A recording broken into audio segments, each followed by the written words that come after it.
प्यारे विद्यार्थियों, छात्र छात्राओं, आज हम मुग़ल वंश के बारे में प्रारंभिक जानकारी का अध्ययन करेंगे।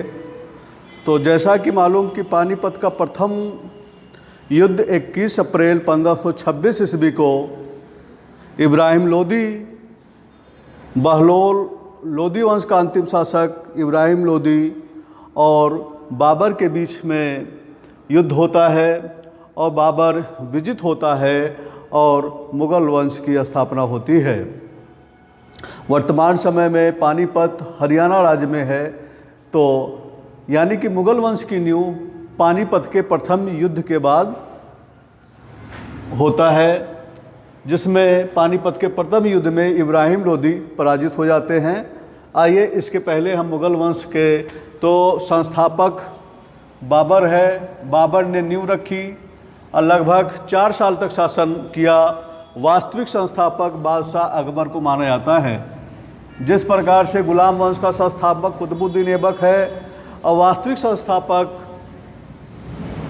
इल्तुतमिश को माना जाता है, उसी प्रकार से मुग़ल वंश का संस्थापक बाबर को माना जाता है और वास्तविक संस्थापक बादशाह अकबर को माना जाता है। वंश था चगताई तुर्क वंश था मुग़ल बादशाहों का। ये चंगेज खां के द्वितीय पुत्र के नाम पर इसका वंश पड़ा, चगताई तुर्क। मुग़लों की पूरी राजभाषा फारसी थी।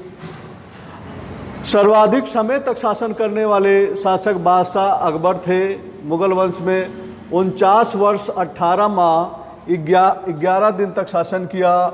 वहीं पर मुग़ल वंश में दूसरे शासक औरंगजेब ने 48 वर्ष 7 माह 11 दिन तक शासन किया।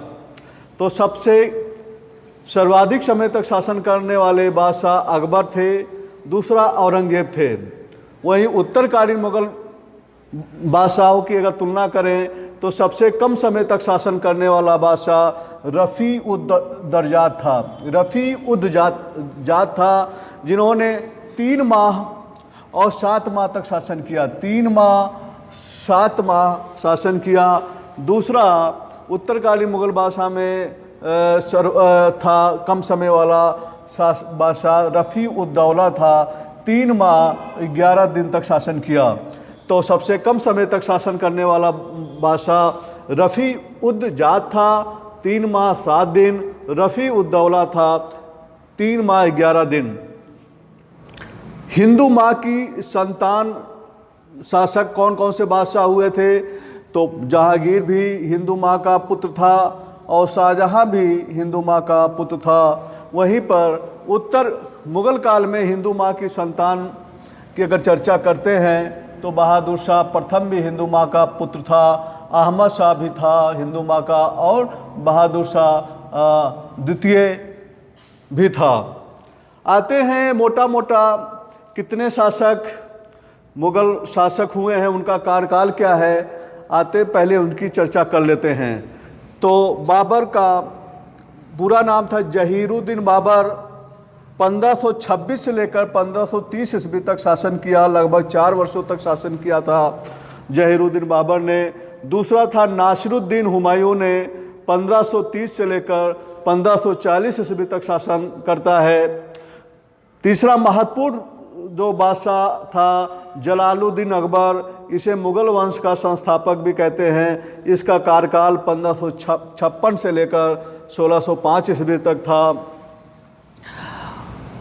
चौथा महत्वपूर्ण शासक जहांगीर सलीम था। इसका प्रारंभिक नाम सलीम था। तो जहांगीर का कार्यकाल जो है 1605 से लेकर 1627 ईस्वी तक है। उसके बाद अगला शासक है शिहाबुद्दीन शाहजहाँ। इसका शासनकाल 1627 ईस्वी से लेकर 1658 ईस्वी तक शासन किया। अगला शासक है मुईउद्दीन औरंगजेब, 1658 से लेकर 1707 तक। यानी कि ये मुग़ल काल का चरमोत्कर्ष काल था औरंगजेब तक। और इसके बाद से औरंगजेब के काल के बाद पतन की प्रक्रिया शुरू हो जाती है। तो लगभग मुगल वंश में 6 शासकों ने महत्वपूर्ण भूमिका निभाई और मुगल साम्राज्य का विस्तार दिया, स्थायित्व दिया। जहांगीर जहीरुद्दीन अकबर को मुगल वंश का वास्तविक संस्थापक कहा जाता है। उसने उत्तर से लेकर पूरा पश्चिम दक्षिण तक सभी सीमाओं पर अपना राज विस्तार किया, सबको एक सूत्र में बांधने का प्रयास किया। इसके शासनकाल को साहित्य का स्वर्णकाल भी कहते हैं, संगीत का भी स्वर्णकाल कहते हैं। बहुत सी चीज़ों में जलालुद्दीन अकबर का शासनकाल स्वर्णकाल के नाम से जाना जाता है। जहांगीर सलीम का शासक चित्रकला के स्वर्णकाल के नाम से जाना जाता है। इसे चित्रों का बहुत ही बारीकी से ज्ञान था जहांगीर का। शिहाबुद्दीन शाहजहां को स्थापत्य कला का स्वर्णकाल माना जाता है। आइए इससे पहले हम उत्तरकालीन मुगल बादशाह के बारे में पढ़ लेते हैं, किनके पर चर्चा करना है, कहाँ पर क्वेश्चन बनेगा। तो महत्वपूर्ण जो उत्तरकालीन मुगल बादशाहों में भी 9 मुगल बादशाह हुए हैं। बहादुर शाह इसका कार्यकाल 1707 से लेकर 1712 ईस्वी तक है।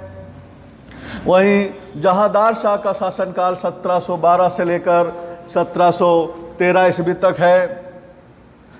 फर्रुखसियर का शासनकाल 1713 से लेकर 1719 ईस्वी तक है। मोहम्मद शाह का शासनकाल 1719 से लेकर 1748 ईस्वी तक है। अगला शासक अहमद शाह 1748 से लेकर 1754 ईस्वी तक का शासनकाल है। आलमगीर सेकेंड 1754 से लेकर 1759 ईस्वी तक का शासनकाल है। शाह आलम सेकेंड का शासनकाल 1759 से लेकर 1806 ईस्वी तक है। अकबर द्वितीय 1806 से लेकर 1837 ईस्वी तक शासनकाल है। और बहादुर शाह द्वितीय, एक तो बहादुर शाह प्रथम है, ये बहादुर शाह प्रथम। दूसरा नवा जो अंतिम मुगल बादशाह है बहादुर शाह द्वितीय, इसे जफर की उपाधि मिली थी, जिसका शासनकाल 1837 से 1858 तक चला और इसके बाद से मुगल साम्राज्य हमेशा के लिए समाप्त हो जाता है। तो कहने का मतलब है कि मुगल वंश की स्थापना बाबर करता है।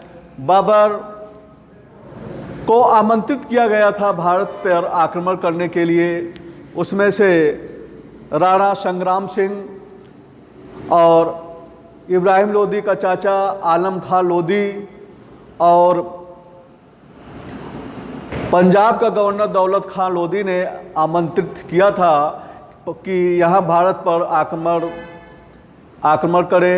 सबकी अपनी अपनी महत्वाकांक्षा था। दौलत खां लोदी पंजाब का स्वतंत्र शासक बनना चाहता था, जबकि दौलत खां स्वयं दिल्ली का शासक बनना चाहता था। और वहीं